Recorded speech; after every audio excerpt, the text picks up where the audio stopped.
नीतीश कुमार का सीधा मानना था कि जो आज उनकी स्थिति है उसमें भारतीय जनता पार्टी का अहम रोल रहा है, क्योंकि चिराग पासवान की पार्टी से भारतीय जनता पार्टी के कई शीर्ष नेताओं ने चुनाव लड़ करके नीतीश कुमार को तीसरे नंबर की पार्टी बनाया था। तो आंकड़ों का हवाला देकर के नीतीश कुमार ने ही उनकी वकालत की थी। कहा था कि यादवों का वोट ज्यादा है और उनके साथ साथ अल्पसंख्यक भी जुड़े हुए हैं, इसलिए बेहतर होगा कि लालू प्रसाद को ही मुखिया बनाया जाए।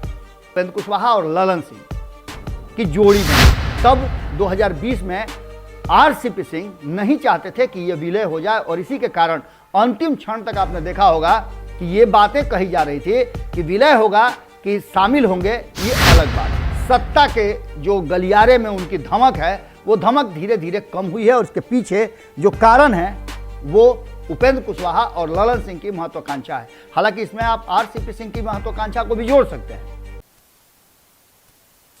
2020 का चुनाव समाप्त हुआ जब आंकड़े आए और नीतीश कुमार तीसरे नंबर की पार्टी बने, तो सबसे पहला दोष जो है वो उस समय लगा था चिराग पासवान पर। चिराग पासवान पर दोष लगाते हुए कौन दोस्त है कौन दुश्मन है ये कह के भारतीय जनता पार्टी को कहीं ना कहीं सामने से नहीं बल्कि पीछे से नीतीश कुमार ने कटघरे में खड़ा कर दिया। नीतीश कुमार का सीधा मानना था कि जो आज उनकी स्थिति है उसमें भारतीय जनता पार्टी का अहम रोल रहा है, क्योंकि चिराग पासवान की पार्टी से भारतीय जनता पार्टी के कई शीर्ष नेताओं ने चुनाव लड़ करके नीतीश कुमार को तीसरे नंबर की पार्टी बनाया था।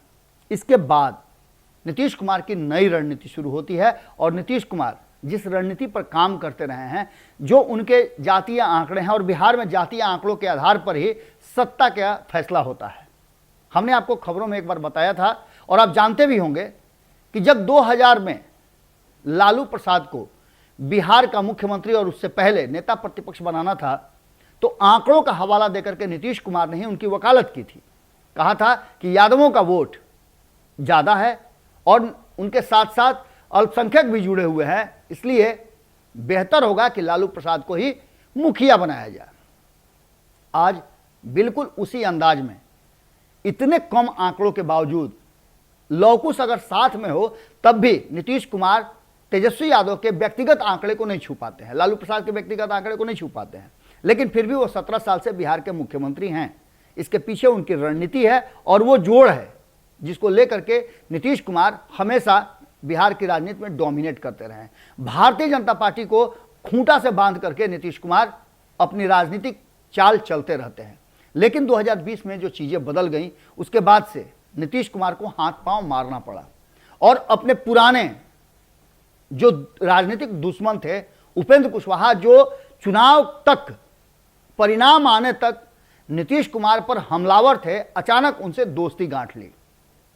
उपेंद्र कुशवाहा को भी एक बड़ा मौका मिला और पुनः उन्हें सत्ता में आने का जब पूरी तरह से नजर आया कि इससे हम आगे बढ़ सकते हैं, क्योंकि 2020 के चुनाव में उनके गठबंधन में भले ही 5 लोग जीत करके आए हों, लेकिन उपेंद्र कुशवाहा की स्थिति ठीक नहीं थी। राजनीतिक रूप से धीरे धीरे वो समाप्त होते जा रहे थे और ऐसी स्थिति में उन्होंने आरएलएसपी का विलय कर लिया।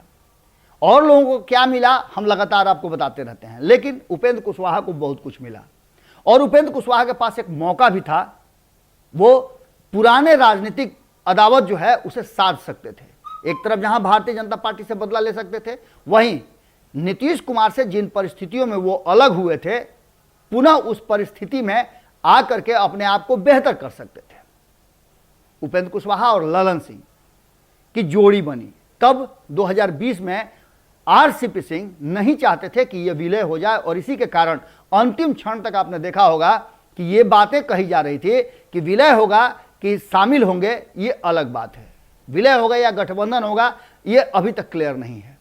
उपेंद्र कुशवाहा ने खुद जब वो मिलने जा रहे थे, इसकी घोषणा होने जा रही थी, तब भी कहा था कि बस इंतजार कीजिए ना, सब आपके सामने होगा। ये सब हो गया और उस समय आरसीपी सिंह के हाथ में कमान था।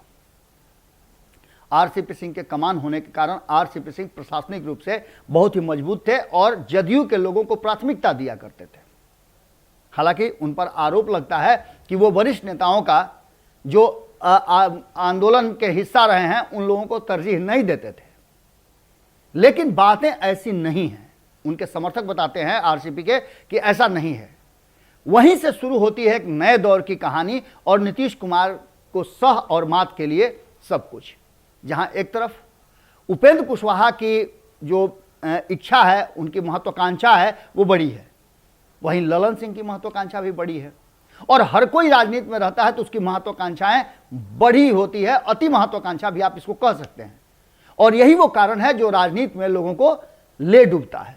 महत्वाकांक्षा ही थी कि मुकेश सहनी 1 साल के अंदर अपनी पार्टी का निर्माण करते हैं और बिहार की सत्ता में काबिज हो जाते हैं, एमएलसी बन जाते हैं और उनके 4 विधायक जीत करके भी आ जाते हैं, सरकार का हिस्सा भी बन जाते हैं। लेकिन उनकी महत्वाकांक्षा उत्तर प्रदेश में सरकार बनाने में शामिल होना, चुनाव लड़ना, हालांकि ये गलत नहीं है, लेकिन इसके बावजूद भी उनकी महत्वाकांक्षा अति महत्वाकांक्षा में बदल जाती है और भारतीय जनता पार्टी उसका जवाब देती है कि सब कुछ रातों रात समाप्त हो जाता है।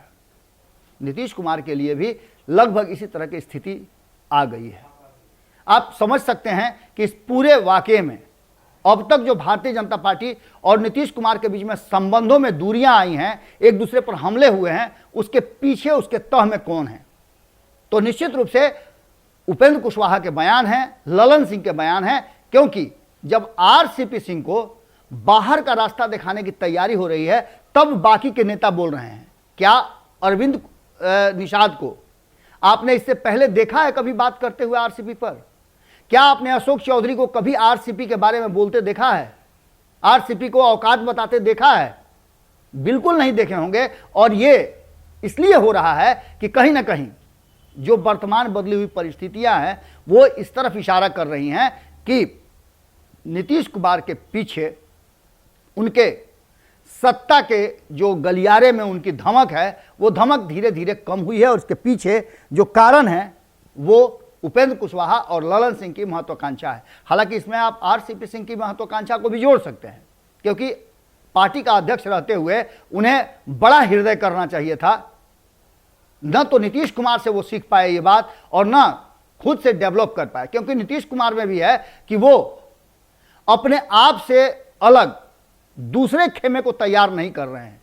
एक भी ऐसा व्यक्ति नहीं है जो नीतीश कुमार के बाद जदयू का कमान संभाल सके और सबको साथ लेके चल सके। जब आरसीपी सिंह को कमान मिला था तो उन्होंने क्या किया आपको पता है? उपेंद्र कुशवाहा और ललन सिंह नाराज हो गए। जब ललन सिंह बने तो आरसीपी सिंह नाराज हो गए और बहुत सारे लोगों की फहरिस्त है जो नाराज हैं ललन सिंह के नेतृत्व से।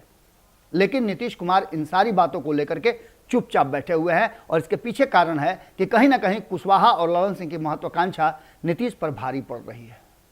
अब देखने वाली बात यह होगी कि आगे क्या कुछ होता है। क्या ये नीतीश के 2 रत्न जो हैं, 2 आंखें जो हैं, कुशवाहा और ललन सिंह, जिनके कारण लौकुश समीकरण भी कहीं ना कहीं अब ध्वस्त होता नजर आ रहा है, जिसके लिए उन्होंने उपेंद्र कुशवाहा को लाया था, वो मकसद अभी तक पूरा नहीं हुआ है।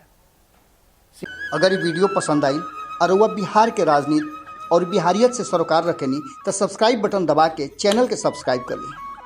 ओजे एगो घंटी बा, ओकरा बटन दबा देला से कुल सटीक और मारक खबर रुआ मुफ्त में मिल जाई। अगर रुआ पत्रकारिता के हमनी के नया प्रयोग में सहयोग कर चाहतानी तो ज्वाइन बटन दबा दी। पेटीएम नंबर नोट कर ली 9386816700।